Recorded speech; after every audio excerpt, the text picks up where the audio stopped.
মিছিল শেষে ডোরিনা ক্রসিং এর মঞ্চ থেকে এভাবেই হুঁশিয়ারি দিলেন মুখ্যমন্ত্রী মমতা বন্দ্যোপাধ্যায়। বললেন, আরও বাংলায় কথা বলবো, ক্ষমতা থাকলে আমাকে ডিটেনশন ক্যাম্পে রাখুন।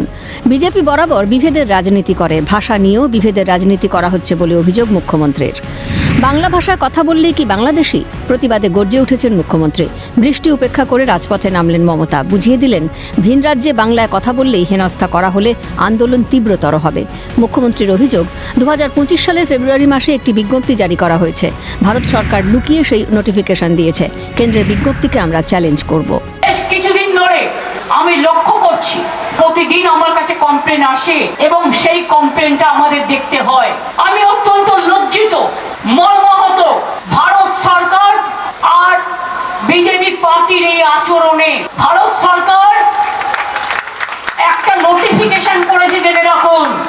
সেই নোটিফিকেশনটা আমরা চ্যালেঞ্জ করব। লুকিয়ে লুকিয়ে পড়েছে, ওরা নিজেদের রাজ্যগুলোতে যেখানে বিজেপি আছে সেখানে পাঠিয়েছে। তাতে পরিষ্কার বলা হয়েছে, যাকেই সন্দেহ হবে বাংলা ভাষায় কথা বলে অ্যারেস্ট করবে, ডিটেনশন ক্যাম্প যাকে বলা হয় সেখানে রেখে দেবে। লজ্জা করে না? দেশ স্বাধীন করেছে যারা, আজকে তাদের উপর অত্যাচার এনআরসির নামে। আমি দেখলাম নোটিফিকেশনটা ফেব্রুয়ারি মাসে, এই 25 সালে ইলেকশনের 1 বছর আগে, যে যাকেই সন্দেহ হবে জেলে গিয়ে 1 মাস রেখে দিতে পারো। বিনা বিচারে 1 মাস রেখে দেবেন? তার মানে হোয়াট ইজ দিস? এটা মোর দ্যান এমার্জেন্সি। ইন্দিরা গান্ধীকে গালাগালি দিয়ে সুপার এমার্জেন্সি ডে পালন করলেন। তাহলে আপনারা কি করছেন? It is more than emergency and illegal detention. বাংলার লোকেদের ডিটেনশন ক্যাম্পে রাখলে আগামী দিন বাংলার মানুষও কিন্তু বিজেপিকে পলিটিক্যাল নয়, ইলেকশনে লড়ে ডিটেনশন ক্যাম্পে রাখবে রাজনৈতিকভাবে। এদিনের মুখ্যমন্ত্রীর বক্তব্যে শুরু রাজনৈতিক তরজা। বিরোধিতা একসুর বিজেপি নেতৃত্বের। রোহিঙ্গা ইস্যুতে তোপ বিরোধী দলনেতা শুভেন্দু অধিকারীর। টুইস্ট করছেন ব্যাপারটা। রোহিঙ্গা মুসলিমরা তারা তাদেরকে চিহ্নিত করছে। তারাও বাংলাদেশে থেকে কয়েক বছর বাংলাতে কথা বলা শিখে এসেছেন এবং যতজনকে বিভিন্ন রাজ্যে তুলেছে তাদের মধ্যে যারা অরিজিনাল ইন্ডিয়ান এবং বাংলাভাষী বা অন্য ভাষা ইন্ডিয়ান, তাদের সবাইকে তারা after scrutiny, thorough scrutiny release করে দিয়েছে। কেবলমাত্র 3 লক্ষের কাছাকাছি বাংলাদেশি রোহিঙ্গা মুসলমান যারা কক্সবাজারে এসে থেকেছিল, পরে মমতার সৌজন্যে জাল জন্ম সার্টিফিকেট, এপিক আধার বানিয়ে পশ্চিমবঙ্গ হয়ে ভারতে ছড়িয়ে পড়েছে, তাদেরকেই প্রপারলি ট্রিটমেন্ট করছে ভারতবর্ষে যে আইন আছে সে আইন অনুযায়ী বিভিন্ন রাজ্যের সরকার। এটা দেশ বাঁচানোর লড়াই।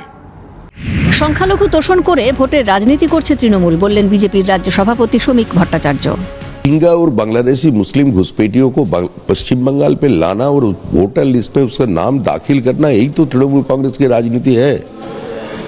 और हम लोग मिड 80s से ही बात बोलते हुए हैं। पश्चिम बंगाल का जो स्थिति है आने वाला कल में, वो पश्चिम बांग्लादेश बनने जा रहा है। বাঙালিদের পেটে লাথি মেরেই সংসদে পাঠিয়েছেন অনেককে। সংসদে বাংলা ভাষায় ভাষণ দিতে পারবেন তৃণমূলের কজন সাংসদ? চ্যালেঞ্জ বিজেপি সাংসদ তথা কেন্দ্রীয় শিক্ষা প্রতিমন্ত্রী সুকান্ত মজুমদারের। আমি তো চ্যালেঞ্জ করেছি মমতা বন্দ্যোপাধ্যায়কে, 21 তারিখ থেকে লোকসভার এবং রাজ্যসভার সেশন শুরু হচ্ছে। আসুন একটা চ্যালেঞ্জ নিক মমতা বন্দ্যোপাধ্যায়, এই সেশনে কম করে একটি ভাষণ বাংলার সাংসদরা বাংলা ভাষায় দেবে। বিজেপির কজন সাংসদ দিতে পারে আর তৃণমূলের কজন সাংসদ বাংলা ভাষায় ভাষণ দিতে পারে? আমাদের রাজু বিষ্টা বাদ দিয়ে সবাই বাংলা ভাষায় ভাষণ দেবে।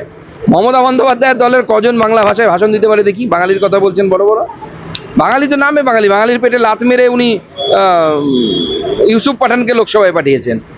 বাঙালির পেটে লাত মেরে উনি কীর্তি আজাদকে লোকসভায় পাঠিয়েছেন। বাঙালির পেটে লাত মেরে উনি শত্রুঘ্ন সিনহাকে, বাঙালিকে খামোশ করিয়ে দিয়ে শত্রুঘ্ন সিনহাকে উনি পাঠিয়েছেন লোকসভাতে। মারাঠি সাকেত গোখলে, তাকে দাঁড় করিয়েছেন এক বাঙালির পেটে লাথি মেরে। এখন বাঙালি বাঙালি করছেন, কারণ বিপদে পড়েছেন তাই বাঙালি বাঙালি করছেন। মুখ্যমন্ত্রীর বাঙালি আবেগকে কটাক্ষ করতে পিছিয়ে নেই বাম কংগ্রেসও। ভোট বড় বালাই, তাই বাংলা বাঙালি আবেগকে হাতিয়ার করছেন মমতা। কটাক্ষ কংগ্রেস নেতা অধীর রঞ্জন চৌধুরীর। বাঙালি বাদ দিয়ে নন বাঙালি দিদির কাছে ধান্দাবাজি সবকিছু। দিদির কাছে বাঙালি অবাঙালি কিছু না, দিদির সাথে ধান্দাবাজি। অবাঙালি ছাড়া পশ্চিমবঙ্গে চলবে কি বলুন? আজকে দিদি যে বাঙালি বাঙালি করছে, ভোটের সময় বাঙালি অবাঙালি হলে কি পশ্চিমবঙ্গের ভালো হবে? আজ ভোট বড় বালাই, ভোটের মরশুমে আর তো কোনো ইস্যু নেই দিদির হাতে। চারিদিকে চোর আর চোর, ধর্ষক আর ধর্ষক, মাঝখান থেকে যদি একটা নিঃশ্বাস নেওয়ার জায়গা পাওয়া যায়, তাই পরিযায়ী শ্রমিক ইস্যু হয়ে গেল। সেই পরিযায়ী শ্রমিকদের জন্য কিন্তু লড়ছে সেই পরিযায়ী শ্রমিকদের পরিবারের লোকেরা কোর্টে গিয়ে। দিদি কিন্তু সেখানে নাই, দিদি ভোটে আছে। বিভাজনের রাজনীতি চলছে, সুবিধে পাচ্ছে তৃণমূল ও বিজেপি উভয় শিবিরই, খোঁচা সিপিএম নেতা সুজন চক্রবর্তীর। তারা তাদের রাজনৈতিক মনোভাবে বলেছে এবং সেই রাজনীতিটা হচ্ছে বিভাজন বাড়াবার রাজনীতি, যাতে বিজেপিও সুবিধা পায়, যাতে তৃণমূলের সুবিধা, কোনোভাবেই চলে যাতে আসলে তৃণমূল সুবিধা হয়। কিন্তু আপনি গোটা তৃণমূলের কর্মকাণ্ড যদি ভালো করে দেখেন, তাহলে বাংলাদেশ বানিয়ে দেবেন কেন?